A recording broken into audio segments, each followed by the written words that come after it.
তো পাশে মসজিদ, আমলের কথাই কয়ে দেয়। এজন্য আমার ভাইয়েরা, আল্লাহ রাসূল বলেন আইয়ুল আমালি আহাব্বু ইলাল্লাহ, আল্লাহর কাছে প্রিয় আমলের মধ্যে এক নম্বরে প্রিয় আমল হলো ক্বালা সালাতু লিওয়াক্তিহা। ও মানুষ, সময় হয়ে গেলে আল্লাহর ঘর মসজিদে যাইয়া হাজিরা দিবা, এটা আল্লাহর কাছে বড় প্রিয় আমল। দুই নম্বরে আল্লাহ রাসূল বলেন ক্বালা বিররুল ওয়ালিদাইনি, মা বাবার খেদমত করবা। আজকে আমাদের সমাজের যুবকেরা আব্বা আম্মার বড় অবহেলা করে।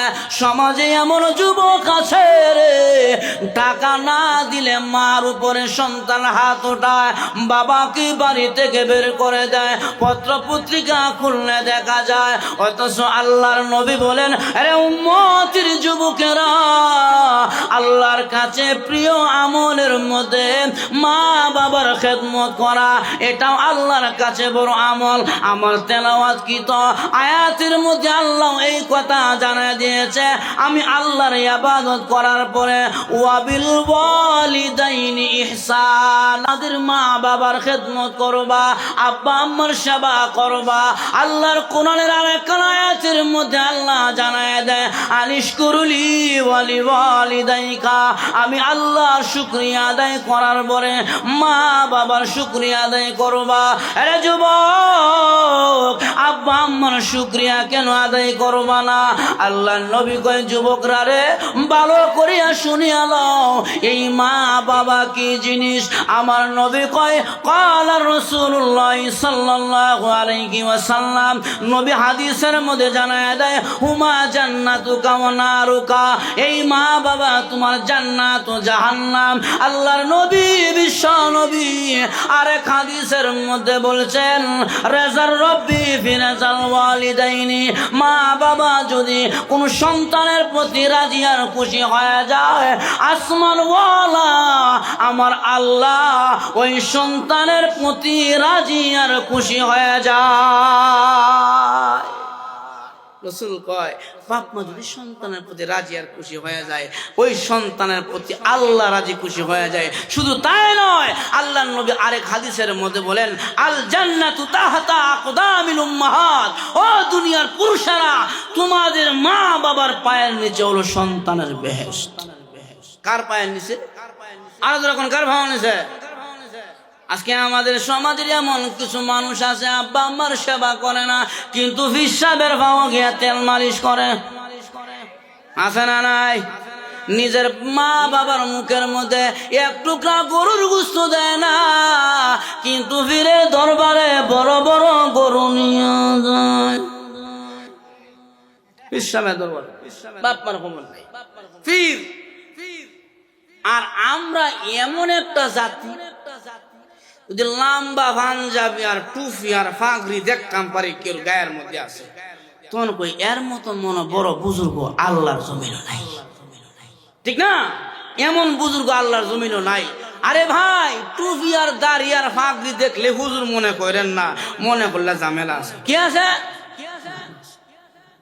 লক্ষ্য করে দেখেন, আজকে থেকে 30-40 বছর আগে মানুষ যখন বাইতুল্লাহ হজ্জে যাইতো, তখন কিন্তু এই বায়ুপথ ছিল না, উড়োজাহাজ বিমান ছিল না, তখন মানুষ ট্রলারে যাইতো, লঞ্চে স্টিমারে যাইতো হজে বাইতুল্লাহ। তো এক লোক হজ্জে বাইতুল্লাহ যাবে নিয়ত করছে, এখন তো ট্রলারে উঠতে গেলে চিটাগাং যাইতে হয়, উনি হজে যাইবে ভাবতেছে। এখন রওনা হয়েছে, আর চিটাগাং উনার বড় ভাইয়ের শ্বশুর বাড়ি। মনে মনে কইতাছে, যেহেতু হজে যাইতেছি, শ্বশুর বাড়ি আছে বড় ভাইয়ের, তালু আর মা এর কাছ থেকে দোয়া নিয়ে যাই, কয়া যায় যে আমি হজে বাইতুল্লাহ যাইতেছি, আমাকে দোয়া করেন। এই বলে পুত্রা বেড়া কি করছে, বড় ভাইয়ের শ্বশুর বাড়ি গিয়ে উঠছে। উঠার পরে তালয় আর মা ওইদিকে পুত্রা বাজান আইসো, কহ কি ব্যাপার হঠাৎ করে? মা ওই আমি হজে যাইতেছি, আমার লাগে দোয়া করেন, আল্লাহ যেন সহি সালামতে আবার হজ করে দেশে ফিরে। মা ওই যাও বাজান, তোমার লাগে দোয়া করে দিলাম, আল্লাহ যেন তোমার হজ কবুল করে, তুমি যেন আবার সহি সালামতে দেশে ফিরে আসতে পারো। দোয়া নিয়া পুত্রা এবার হজ্জে রওনা হয়েছে। এবার বাইতুল্লাহতে গিয়া হজের কাজ সম্পূর্ণ করার পরে দেখবেন হাজি সাহেব যখন দেশ হয়, তখন এমন একটা জুব্বা লাগায়, একবার টাকুন নিচে মাটি একবার লেচুরে দিতে ঝাড়ু দিয়া, আবার কালো একটা বেরি লাগায় লাল রুমাল দেয়া করে সামনে কেউ দেখে না গুমরাই হাদিস সাহেব আইতাছে সৌদি আরব থেকে। তো এই বেচারাও কি করছে লম্বা জুব্বা লম্বা ফাঁকি লাগাইয়া সৌদি আরব যাইতেছে আর মনে মনে বলতেছে এখন যদি মা ওর বাদ না যায় তাহলে মা হয়ে কইব পুত্রারা কত বড় নিমু খারাম দেখছ সৌদি আরবতে আইলো আরবের খেজুর আনছে একটু জমজমের পানি আনছে আমাদের বাড়িতে আসলো না দুটা খেজুর দিব দেখিয়া না এটা সামাজিক ভাবে খারাপ দেখা যায়। আচ্ছা যেহেতু হজ থেকে আসলাম মা ওর কাছে কইয়াও যায় সাইডটা খেজুরও দিয়া যায় একটু জমজমের পানিও দিয়া যায়। এই বলে পুত্রা লম্বা জুব্বার ফাঁকরি লাগাইয়া মা ওর বাড়ি গেছে বড় ভাই শ্বশুর বাড়ি। যেই মাত্র মা ওর বাড়ি গেল শ্বশুর বাড়ি গেছে বড় ভাইয়ার মা ওই দেখি পুত্রা বাজান আইস কহ মা ওই আমি আইসি ও কি করি আইসো হজ করি আইসি মাশাআল্লাহ তোমার জুব্বাটা ফাঁকরিটা কত সুন্দর লাগে। আচ্ছা বাবা একটু ওয়াজ করসা শুনি পুত্রা কো মা আমি তো হজ করছি আমি তো ওয়াজ জানি না দূর বাড়া পাশের বাড়িতে এমন লম্বা জুব্বার ফাঁকরি লাগায় বাড়া কত সুন্দর ওয়াজ করে অস্কর এই বেড়ি এই কথা কইয়া আশেপাশে যারা কয়েকজন মহিলা আছেন সবার ডাকি আছে আয় গো আমার পুত্র এসে ওয়াজ করবো সবাই শুনে যাও সবাই আসো 20-30 জন মহিলা জমা করেছে এই বেড়ি পুত্রা ওয়াজ করবো।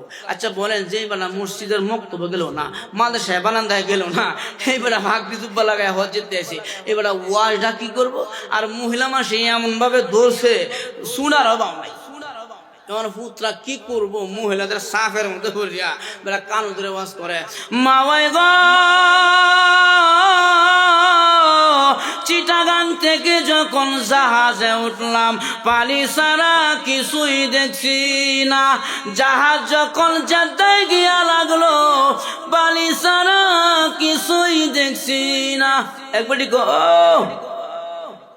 এক মহিলা কেউ অ্যাকশন করিয়াছে ও সব মহিলা তোরা সমান না কিছু তো সচেতন মহিলাও আছে। এক মহিলা কি গো তোমার পুত্রা কি ওয়াজ করে পানি ছাড়া কিছুই দেখছি না বালি ছাড়া কিছুই দেখছি না এত কোরআন হাদিস কিছুই কইলো না অন এই বেচারা বাড়িতে যাইয়া হাদিস সব মানুষ জুব্বা জাব্বা খুলে এলাকাত বাইরেছে জমি দেখবার লাগে কৃষক মানুষ যে মাত্র এলাকাত বের হয়ে গেল নিজের জমি দেখার জন্য আবাদি ফসল দেখার লাগে এখন উনাদের শুরু ভাই আসেন সেইটা আরো বেশি মনে করেন যে দুষ্ট যে দেখছে বাইসা বাড়িত নাই উনি দৌড়ে গিয়া বাইসাবার জুব্বা লাগাইছে বাইসাবার জুব্বা লাগাইয়া বাইসাবার যে বেরিটা লাগা ফাঁক হেরেও লাগাইছে লাগাইয়া আয়নার সামনে দাঁড়াইয়া দেখে না আমারে খারাপ না বালাই দেখা। আর যুবকদের একটা অভ্যাস হলো ভালো কাপড় চাপড় পরলে জামা শার্ট পরলে এলাকা চক্কর বাড়িতে শার্টটা আনছি রে অমুক মার্কেট এখন উনি কি করছে বাইসাবার জুব্বা ফাঁকরি লাগাইয়া দেখা যায় খারাপ না বালাই দেখা যায় উনিও বের হয়ে গেছে এলাকার রাস্তায় যাইতে যাইতে গেছে এলাকার বাজারও যাওয়ার পরে সবাই গেলে চায়াতে কিরে এ হুজুর করতে আইসি কত সুন্দর জুব্বা কি লাম্পা ফাঁক এ হুজুর করতে আইসি এখন উনি বাজারে ঘুরতেছে আর 30 বছর আগে দেশ আসিন বাবা মসজিদ আসিন বাঙ্গারুঙ্গা বেড়া থাকলে মানে ওয়াল থাকলে বেড়া নাই বেড়া থাকলে ওয়াল নাই ইমাম থাকলে মুয়াজ্জি নাই অভাব দেশ যে হে আজান দে যে আসে হেই নামাজ পড়া। এখন যেই মাত্র বাজারে গেছে শোনা যায় আসরের নামাজের আজান এখন আসরের নামাজের আজান শোনা যায় এখন জুব্বাওয়ালা কো নামাজ তো পড়ি না আজকে যে লম্বা জুব্বা লাগাইছি যদি নামাজটা না পড়ি মানুষে কবে বেড়া এত লম্বা জুব্বা লাগাই বাজারে ঘুরস নামাজ পড়স তা আচ্ছা অন্তত আজকে নামাজটা পড়িয়া লাগে যেহেতু জুব্বাটা লাগাইছি উনি কি করছে উজুখানে যাইয়া উজু করিয়া মসজিদের দিকে রওনা। মসজিদের সমস্ত মুসল্লিরা ইমামের অপেক্ষায় দাঁড়ায় আছে কোনো ইমাম নাই ইমাম আইব নামাজ পড়ে যে মাত্র জুব্বাওয়ালা ঢুকছে সব মুসলিম কয় হে আমরা ইমাম সাহেব আইছে হুজুর নামাজটা পড়া সে বলে জুব্বা বাইসাবে তো বাইসাবে জুব্বা নামাজ দিত না ও ফাঁকরিও বাইসাবে হ্যাঁ বাইসাবের ফাঁক নামাজ দিত না টুপিটাও বাইসাবে তার মানে উনি বুঝাইতেছে আমি বাইসাবের জুব্বার ফাঁকরি লাগাই আইছি আমি আসলে হুজুর মুসলিরা কয়ে আল্লাহওয়ালারা এরা ইমামতি করে না নিজ ইচ্ছায় ইমামতি যায় না এদেরকে ইমামতির মশলায় জুড়ে দিতে হবে সব মুসল্লি মিললে বেটা জুড়ে দিছে ইমামতির মধ্যে ঠেলিয়া যান নামাজটা পড়া। এখন মুসিবতে পড়ছিনি এখন জুব্বাওয়ালা কি করবো জীবনে মক্তব্য গেল না মাদ্রাসাত গেল না নামাজই পড়ে না আজকে ইমামতি করতে। এখন আসরের নামাজ সূরা কেরা জুড়ে পড়ান লাগে না উনি কিছু মতো আল্লাহু আকবার কয়ে নিয়ত